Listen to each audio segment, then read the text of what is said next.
자, 새해 들어서 거의 모든 언론사가 여론조사를 쏟아내고 있습니다. 네.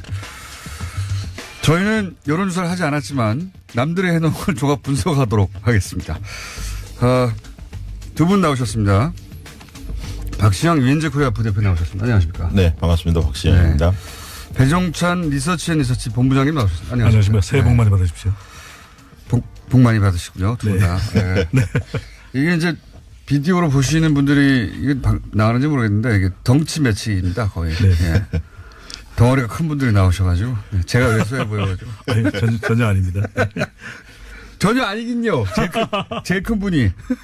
공장장님께서 제일 크십니다. 네. 배종찬 본부장님이 뭐 우열을 가리기 힘든 덩치들이긴 한데 네. 제일 큽니다. 제가 보기엔. 씨름단 아닙니다. 네. 그러니까 여기 아마 외국인이 이 방송을 보면 한국 씨름단이 나와서 스포츠에 관련된 이야기를 한다고 생각하지 않을까. 네. 네. 그런 덩치들이 나와서. 자, 여론조사 굉장히 많이 나왔어요. 여기저기서. 네. 근데 이제 윈즈 코리아나 리서치가 한 건 없죠? 확인했습니다. 리서치도 신년 여론조사를 발표했습니다. 네. 알겠습니다. 근데 이제 특정 여론조사 기관이 한 거 말고 혹은 네. 특정 언론 기관이 한 거 말고 전체적인 추세를 10개 다 읊을 수는 없으니까요. 네. 추세를 보는 것으로 해보죠. 우선 연초에 문재인 정부 평가는 어떻습니까? 연초에. 실제로 지난 연말에는 대개 이제 70%를 오가는 것으로 예. 오르내리가 했는데 실제로 연말에 전화면접 조사로 해보니까 70% 후반대 75, 77, 8 더 올라갔습니다. 그게 무슨 효과입니까? 연말 연시 효과입니까? 한 해를 돌아보면서 전체적으로 보니까 괜찮았네 이런 건가요? 네, 그런 것 같습니다. 그래서 대개 이제 전화면접 조사를 하면 ARS 조사에 비해서 대체적으로 정치 고관여층이 아닌 소극적 관여층들이 응답을 많이 하는데요. 그래서 이제 흔히 말하는 중도층들이 많이 잡히는데 그런 층에서 대통령에 대한 우호적 시각이 상당히 두텁다는 것이 확인되고 있습니다. 그런데 연말 들어서 더 그런 어떤 현상들이 높아진 것 같습니다. 본부장님 보시기 어떻습니까? 대통령 지지율 그러면 이제 주로 이제 12 일종의 딴지일 수도 있는데 왜 이렇게 높으냐?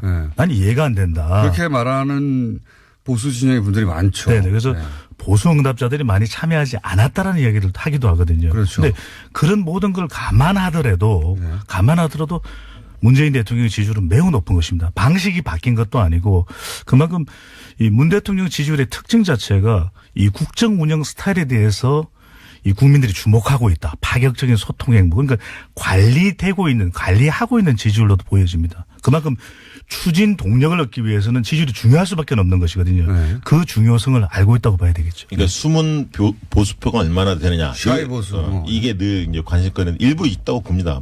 저는 5% 남짓은 있다고 보는데 중요한 것은 조사할 때 중앙일보나 조선일보나 이런 어떤 보수 매체에서도 여론조사를 하거든요. 그러면 어디가 의뢰한지를 표명을 합니다. 조선일보 의뢰로 중앙일보 의뢰로 한다. 이런 사실을 밝히기 때문에 보수층이 대거 숨었다. 이거는 굉장히 착각이라고 생각합니다. 있을 수는 있지만 네. 크지 않다. 그렇게 크지 않다. 예전에 이명박 전 대통령 시절 지방선거할 때 그런 거 있었죠. 샤이 진보가 분명히 있었죠. 그때는. 네. 그 당시에는 무당파들의 3분의 2는 야당 동조를 하는 층이었습니다. 그래서 실제 여론조사하고 거의 20% 가까이 차이가 나는 지방선거 결과가 나왔지 않습니까? 그렇습니다. 숨어있는 표가 10%가 된다 그러면 그 표가 옮겨오면 말씀하신 대로 공장장께서 말씀하신 대로 20% 가까이 되는 것이거든요. 그만큼 숨은 표를 잃는 것이 또 중요할 수밖에 없습니다. 그런데 당시에는 안심번호를 여론조사 기관들이 할 수 없었고 언론사나 그렇다 보니까 집 전화를 중심으로 했었습니다. 대개는. 그렇죠. 그리고 핸드폰 조사를 했지만 한계가 있었고요. 그러다 보니까 최근에 이제 안심번호가 선관위에서 제공하는 그때도 집 전화를 했었어요. 맞아요. 네. 그렇기 때문에 차이가 큰 거고요. 대표성이 없다라고 이야기를 하죠. 그러니까 2010년만 하더라도 집 전화로 하는 것이 아주 대표성이 있겠다라고 생각했는데 급속도로 이 휴대폰이 보급된 이 현상을 좀 반영하지 못했던 것이 2010년의 결과였죠. 네. 그렇기 때문에 최근 조사는 상당히 정확하다. 이렇게 보시면 됩니다. 당시 여론조사 기관들이 엄청나게 욕먹었죠. 저희는 맞췄습니다. 욕먹었으니까 오래 사는 겁니까? 썰렁하게. 네, 알겠습니다. 네. 혼꾸녕을 할 수도 있습니다. 그래서 썰렁한 이정렬 판사님 계셨을 때 한 번 나오셨다면서요, 두 분이. 예. 예. 끝나고 뒤풀이가 더 길었습니다. 예. 예. 그때하고 똑같다고 생각하시면 안 됩니다. 네. 정신 차리겠습니다. 네. 자, 하여튼 국정 운영 평가는 연말 연시까지는 모르겠으나 오히려 더 높게 나왔다. 네. 예.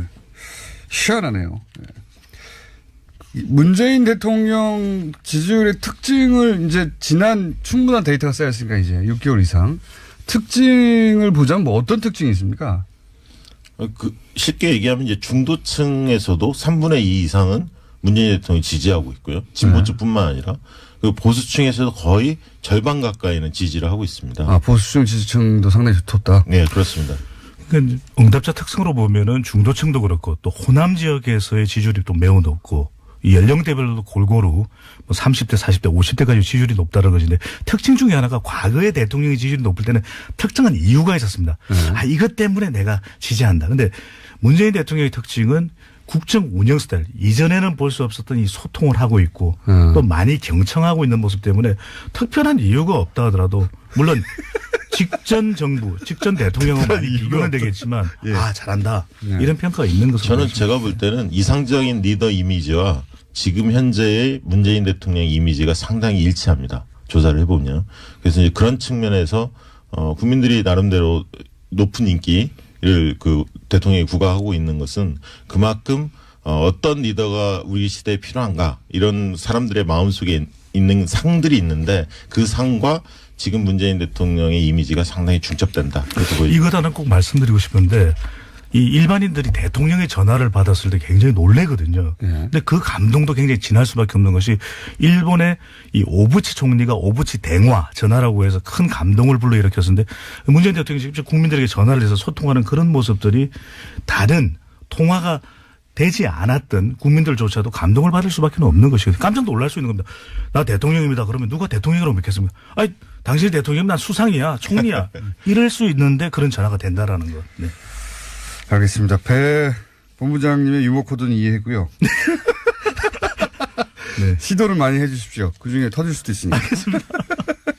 어쨌든 특정 이슈 때문에 지지한다라기보다는 그 스타일 자체 또는 뭐 시대에 맞는 상을 가지고 있는 거군요. 그렇죠. 네. 그리고 추진하는 방향 자체에 대한 적절하다. 왜냐하면 적폐청산에 대한 공감도도 높지 않습니까? 실제로 해보면. 이러면 참 야당이 답답해지는 겁니다. 그렇죠. 예. 반면에 야당은 좀 죽을 쓰고 있고요. 예. 그러니까 이러면 특정 이슈를 공략한다든가 특정 인기 요인을 공략하면 되는데 참 곤란해지는 상황이고요. 자, 그럼 지방선거 얘기를 또 해보겠습니다. 올해 정치권에서 가장 중요한 이벤트는 지방선거고 결국 이 지방선거 결과에 따라서 이제 정계 개편이 일어날 수도 있고 뭐 굉장히 많은 변화가 있을 수도 있는데 격전지 보통 얘기하잖아요. 네. 근데 현재까지 발표된 여론조사 뭐 6개월 남긴 했습니다만 현재 기준으로는 격전지가 안 보여요. 그러니까 지금 뭐 제주나 몇 군데는 조사 결과가 나오지는 않았는데 대략 흐름 보면 17개 광역단체 중에서 자유한국당이 앞서는 지역은 경북 지역 하나만 있는 것 같습니다. 현재적으로 보면. 물론 이게 이제 선거가 다가올수록 바뀌겠죠. 당연히. 네. 그 특징으로 보면 결국 이제 보수의 몰락 첫 번째, 두 번째는 현역들의 고전 이 두 가지로 압축할 수 있을 것 같습니다. 현역들의 고전이요? 예. 현역이 이렇게 높게 안 나옵니까? 예. 박원순 시장을 제외하고는 상당히 현역들이 고전하는 것으로 상당 지역들 충청권을 빼고요. 영남이나 호남 등등. 박원순 시장을 제외하고는 그렇습니까? 네. 네. 예를 들면 인천, 경기 유정복 그다음에 남경필 다 고전하고 있고요. 부산의 서병수 고전하고 있고 울산의 김기현도 그 만만치 않은 상황인 것 같고요. 대구의 권영진도 그렇고요. 광주로 가면 또 윤장현 등등이 다 좀 고전하고 있는 것으로. 그렇습니까? 예. 전통적으로 보면 이제 현역 단체장의 현직 효과도 있는 반면에 피로감도 크거든요. 그러니까 뭐 단체장을 좀 바꿔보자 이런 심리가 또 많이 작동을 하고 있기는 한데 선거에서 지금 일종의 기울어진 운동장 여당에게 상당히 유리한 구도가 쏟아져 나온 신년 여론조사에 나타난 이유는 선거에 결정적인 영향을 미치는 게 세 가지입니다. 하나는 이제 지지율, 대통령과 정당의 지지율, 또 구도, 그다음에 후보인데 여기서 대통령의 지지율도 상당히 높거든요. 후광 효과가 나타나고 있고 또 정당 지지율도 더불어민주당이 거의 단독 질주를 하고 있고 근데 구도인데 지금 뚜렷한 구도가 보이지는 않거든요. 2010년에 무상급식, 2014년에 세월호 사고, 국민안전. 근데 또 곰곰이 따져보면 지난해에 이은 구도가 계속 연결되고 있거든요. 탄핵 국면 구도. 그다음에 적폐청산 전선. 예, 야당으로서는 수를 써보기가 굉장히 힘든 후보 경쟁력만으로 버텨야 되는데 마땅한 또 인물이 없다라는 것이 야당의 큰 고민이 되는 것이죠. 그렇죠. 그러니까 지금 고민은 그 지점입니다. 그러니까 심판론이 통하지 않을 것 같다. 이런 거죠. 근데 정권 이제 심판론. 예, 그런데 항상 견제로는 일정 정도 먹힌 측면이 있습니다. 과거의 지방선거. 특정 정당이 독식하는 구조에 대해서 국민들이 약간 거부감을 갖는 게 있거든요. 보통 그렇죠. 예. 네, 견제 심리가. 그래서 그러면 야당이 지금 국면에서 어떻게 활로를 찾을까? 저는 뭐 심판론보다는 실제로 읍소론, 동정론, 견제론. 우리도 좀 살려달라. 네, 제발 싹쓸이만 막아달라. 이런 그거 거 의외로 통합니다. 의외로 통합니다. 그리고 선거 실제로 한 달 사이에 뒤엎어진 경우가 많거든요. 2012년 총선도 그렇고 16년 총선도 마찬가지로. 이루 말할 수 없이 많은 사례가 있죠. 예, 막판에 뒤집어지는 거. 그리고 1대1 구도로 만들려고 굉장히 노력을 할 겁니다. 일부 지역에서 자유한국당과 통합되는 정당 간에 후보 단일화를 한다든가 이런 식으로 해서 뭔가 막판 뒤집기를 시도할 것으로 보여지는데 그러나 지금 흐름으로 본다면 상당히 역부족이다. 저는 그렇게 보여집니다. 왜냐하면 대통령의 초강세 지지 속에서 집권 1년 만에 치러지는 선거거든요. 이번 선거가. 그렇기 때문에. 딱 1년만 되는 거죠. 그렇죠. 6월이면. 그렇기 때문에 야당에서 여러 가지 노력은 하겠습니다만 여당에서 실수를 하지 않나. 물론 이제 방심하면 이 반드시 반격이 올 수 있습니다. 방심하거나 오만하면 되치기를 당하지만 그런 것들이 없이 잘 관리만 한다면 이번 지방선거는 상당히 여당한테 유리한 선거다. 그렇게 보여집니다. 그래서 뭐 자유한국당을 비롯해서 이제 야당에서는 무당성 비율이 상당히 높지 않느냐. 그러니까 이들이 지난 이전에 지방선거에서 봤던 숨은 표다. 결국 투표율이 가까워지면 우리에게 올 것이다. 근데 여기서 이제 중요한 것이 그런 변수가 작동이 돼야 되거든요. 그만큼 그런 숨은 표를 끌어올 수 있는 경쟁력 있는 후보가 나설 수 있냐. 그러니까 후보도 보면 뭐 비빌 언덕이 있어야 되거든요. 당선 가능성이 높다. 그럼 나 출마할게. 이렇게 되는데 그래서 지금 중요한 것이 이 자유한국당을 비롯해서 야당 통합 신당이라고 우리가 이야기를 하지 않습니까? 과연 이 효과가 얼마만큼 야근해서 좀 불러 일으켜질 수 있는지. 국민의당과 바른정당의 통합이 될 거라고 전제하고 그 이름은 아직 정해지지 않았지만 통합 정당. 그 정당이 이제 원래 통합 이름이 정해지기 전에는 통합신당이라고 보통 불러요. 통합신당이라고 부른 다음에 여론조사를 하면 통합신당은 언제나 여론조사에 높게 나옵니다. 역사적으로도. 네이밍 효과죠. 네. 통합신당 좋잖아요, 느낌이. 통합도 되고 새로운 거야. 그리고 상처 없이 온전히 통합되는 느낌도 들고요. 네. 그렇긴 한데 그래서 이제 온전한 여론조사 결과라고 볼 수는 없긴 하나 뭐 이름도 정해야 할 것이고 그 사이에 이제 떨어져 나가는 사람들도 나오고 뭐 이러면서 상처를 입고 주저앉게 되는 게 보통의 이제 신당의 모습이긴 한데 그걸 감안하고서 이 새로운 당이 이 판세에 미칠 영향은 뭘까요? 실제로 우리 그 사회에서 3지대 정당 사이 3지대 시장은 분명히 존재합니다. 그러니까 20% 내외에는 분명히 시장이 있습니다. 지난번 안철수 대표가 21%를 했고요. 총선 때도 국민의당이 26%인가요? 7% 정당 득표를 했었죠. 그 정도는 있다 이거죠. 예, 그 정도는 늘 있는 거고요. 그런 측면에서 지금 통합신당이 15에서 20% 선에서 정당 지지율, 가상 지지율인데요. 기록하는 거는 가능할 수도 저는 있다고 봅니다. 캠페인 효과가 극대화된다면. 다만 이게 이제 상처 없이 가야 하는 거고, 아까 그 국민의당과 통합하는 과정에서 많은 분이 떨어져 나간다든가, 바른정당에서 뭐 남경필 지사나 등등 주요 인사들이 이탈을 했을 경우에는 그렇게까지 시너지 효과는 없는데, 다만 좀 주목해서 봐야 할 지점은 이게 왜 좀 시너지가 있느냐. 그 자유한국당이 그야말로 대안으로 못 써 있기 때문에 그런 거죠. 그리고 두 번째는 유승민이라는 상당히 보수에서 매력적인 카드가 아직은 상처를 덜 받았습니다. 안철수 대표는 굉장히 상처를 많이 받아서 비호감도가 굉장히 높은 반면에 유승민 대표가 살아있는 거죠. 비호감도가 높게 나옵니까 요즘? 안철수 대표? 굉장히 높습니다. 여론조사 예, 그래서 실제로 서울시장 지금 여론조사 해보면 유승민 대표가 안철수 대표보다 훨씬 높은 것을 확인할 수 있습니다. 몇몇 조사에 드러났는데요. 예, 그렇습니다.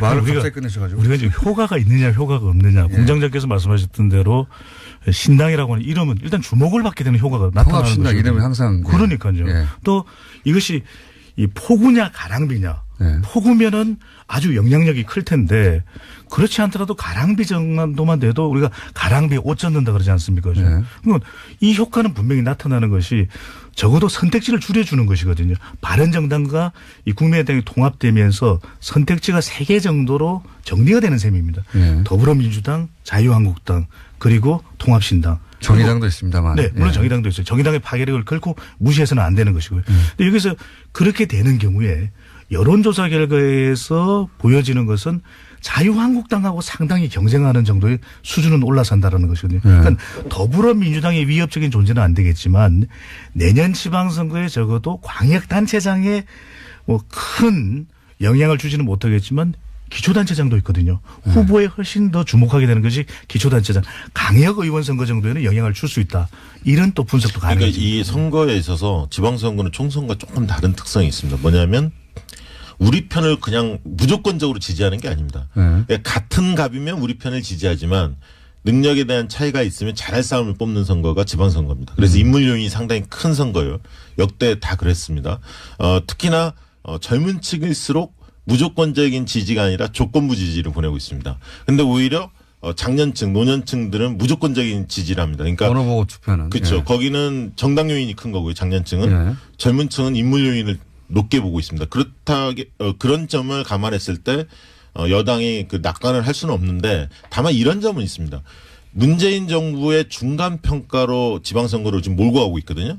야당도 그렇고 언론도 그렇게 몰고 가고 있는데 중간 그것은 이게 너무 짧지 아니, 않습니까? 그러니까 중간 평가로 몰고 가면 몰고 갈수록 야당이 늪에 빠지게 돼 있습니다. 대통령 선거로 가면 이 부분이 하나 대통령 지지율이 너무 높기 때문에. 그렇습니다. 두 번째는 개헌 정국이 있다는 겁니다. 물론 개헌이 그 지방선거 동시투표가 안 될 가능성이 높습니다만 이 과정에서 지방 분권에 대한 어떤 국민들의 공감대가 상당히 커지다 보면 개헌 지방 분권을 강화하지 않은 개헌에 대해서 반대하고 있는 자유한국당 이 부분들이 지방선거에 나서는 기초단체장이나 광역단체장 자유한국당 후보들로서는 굉장히 곤혹스러운 대목입니다. 때문에 이 분권을 그 전면에 내세워서 이 개헌 드라이브가 걸렸을 때 자유한국당이나 바른정당 이런 분들이 굉장히 고전할 가능성이 있다는 거죠. 보수 야당이 그러면 살 수 있는 방법은 아까 말씀하신 읍소. 네. 한 번만 살려줘. 이거 말고. 그리고 여권의 어떤 오만과 이런 어떤 방심 속에서의 어떤 뭐 자중질환이 당내 경선에서 뭐 파열음이 난다든가. 건방진 태도를 보인다든가. 네. 예상을 뛰어넘는 공천도 중요한 또 변수가 될 수 있을 것으로 보여지거든요. 왜냐하면 우리가 광역단체장만 주목을 하는데 기초단체장의 경우에는 우리가 잘 모르고 있지만 또 기초단체장에서 얼마만큼 당선시키느냐 강의의원 또 정당 투표도 있고 교육감 선거도 있거든요. 그러니까 이런 데서 아예 예상하지 못했던 그런 인물들을 등장시킬 경우에 그런 부분도 선거에서 중요한 변수가 될 수 있는 부분이거든요. 네. 네. 그리고 하나 말씀을 더 드리면 이 지방의원들도 굉장히 중요합니다. 그러니까 기초의원, 광역의원을 우리가 뽑지 않습니까? 광역단체장, 기초단체장을 뽑듯이. 왜 중요하냐면 지난번 성남시 사례를 보면 기초의원들 중에서 자유한국당 출신 의원들이 반대를 해서 복지에 관련된 그렇죠. 획기적인 맞습니다. 정책들이 예. 시도 자체가 안 되는 거예요. 시장만 뭐 바뀌면 다 바뀔 줄 아는데. 네. 그리고 거기서 다 통과돼야 되니까요. 그렇죠. 앞으로 이제 자치분권이 시의회를. 강화되면 강화될수록 지방의회의 위상과 권한이 커집니다. 그래서 우리가 광역단체장을 잘 뽑을 게 아니라 지방의원에 대해서 신경을 써야 한다는 거죠. 국민의당과 바른당 통합 요 자체만 놓고 보자면 국민의당과 바른당이 어떻게든 통합은 될 거라고 보시죠. 두 분 다. 우여곡절이 있어 보이는데 그건 이제 네. 왜냐하면 지지층을 보더라도 완전히 일치하지는 않거든요. 중요한 것이 우리가 얼마만큼 효과가 있느냐가 두 당의 이 구성원들이 통합되는 거 중요해요. 지지층들이 통합이 돼야 됩니다. 그렇죠. 여기서 이제 그렇죠. 시너지 네. 효과가 나타나야 되는데 네. 그러기 위해서는 통합 과정이 매우 중요하다는 거죠.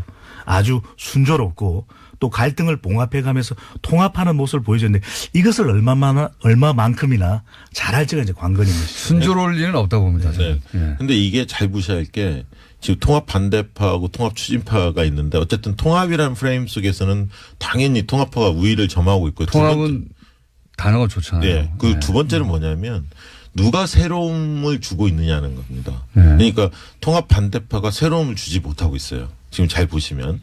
그래서 늘 사람들은 어떻게 가나 지금의 형태로서는 국민의당이나 바른정당이 지방선거에서 살아남기 힘들고 총선이나 대선에서 전망이 없다. 이게 이제 일반적인 국민들의 인식입니다. 그런 인식 속에서 뭔가 탈출구를 마련해야 하는데 반대파는 별다른 대안을 내놓지 못하고 있고 통합파는 어떻게든 뭐 새로운 탈출구를 향해서 뭔가 몸부림을 치고 있다는 거죠. 그런 측면에서 새로움이라는 그런 자산, 이미지를 좀 통합파가 틀어지고 있는 게 아닌가. 그런데 선거에서 중요한 게 보면은 지방선거를 보더라도 결국에는 이게 이 국민들을 위한 또 지역 주민들을 위한 이 공약이 사라져 버리거든요. 잘 모르게 되거든요.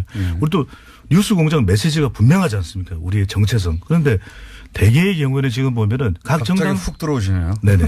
제가 이게 들어갈 땐 들어갑니다. 근데 나올 땐 나오고 잘 안 나와서 그렇잖아요. 근데 여기 보면 이 메시지가 분명해야 되는데 이태리에서 지방선거에서 돌풍을 일으켰었던 정당이 오성운동 정당이에요. 네네. 분명합니다. 우리 유명하죠. 공기를 맑게 하겠다. 네. 인터넷을 무한정 사용하게 만들겠다. 네네. 또는 우리는 뭐 이념을 어떤 걸 지향한다. 이게 명쾌하게 이 정당의 정책 메시지가 전달되니까 오히려 돌풍을 일으켰었거든요. 근데 지금 저는 좀 더 이 관심을 기울여야 되는 부분이 야권에서는 보다 명확한 정책 메시지를 좀 내놓을 필요가 있을 걸로 보입니다. 야권은 지금까지는 이제 적폐청산 이제 그만해라 하고 그다음에 전통의 그 레퍼토리 북한. 네. 이거 두 개 외에는 나오는 게 없어요. 그죠? 그러니까요. 우리가 보면은 메시지는 명쾌하고 선점을 하는 것이 중요하거든요. 2010년 지방선거에서 보면 당시에 이 야당에서는 무상급식을 내걸었지 않습니까? 그런데 우리가 잘 모르고 있었던 것이 당시 오세훈 시장은 유기농 무상급식을 내걸었어요. 그런데 무상급식 이미 선점하고 있는 시대에 뭐를 갖다 붙여도 그것이 주는 파급 효과는 제한적이거든요. 그러니까 가령 적폐청산으로 나오면 우리는 어떤 강한 메시지를 대안으로 들고 나와야 되는데 그렇지 못한 것이 지금 이 정당의 어떤 돌파구를 마련하지 못하는 것입니다. 그런데 이게 잘 보셔야 돼요. 그 주장도 중요하지만 누가 이야기하느냐가 굉장히 중요하거든요. 메신저에 대한 신뢰도가 중요한데 홍준표 대표가 아무리 떠든들 좋은 얘기 한들 그거를 신뢰할 수 있는 국민이 얼마나 되겠습니까? 마찬가지로 안철수 대표도 지금 그런 부분에 상당히 위기가 있는 거예요. 홍준표 대표인데 영남권에서는 또 일부 지역이죠. 근데 지금 부산 경남도 흔들리지 않습니까? 실제로 본다면. 메시지는 공장장님께서 이야기를 하셔야 될 것 같아요. 공장장을 자유한국당으로? 아니 그거는 자유입니다만은 자유한국당이니까. 제가 출마할까요? 입당해가지고. 네.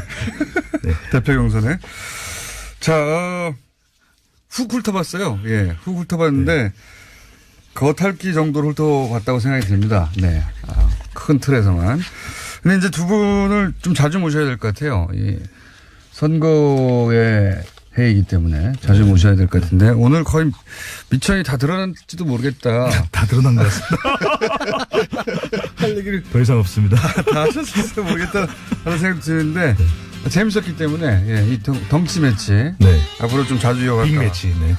이어갈까 합니다. 박시영 윈지코리아 부대표 배종찬 리서치 뉴스 본부장이었습니다. 감사합니다.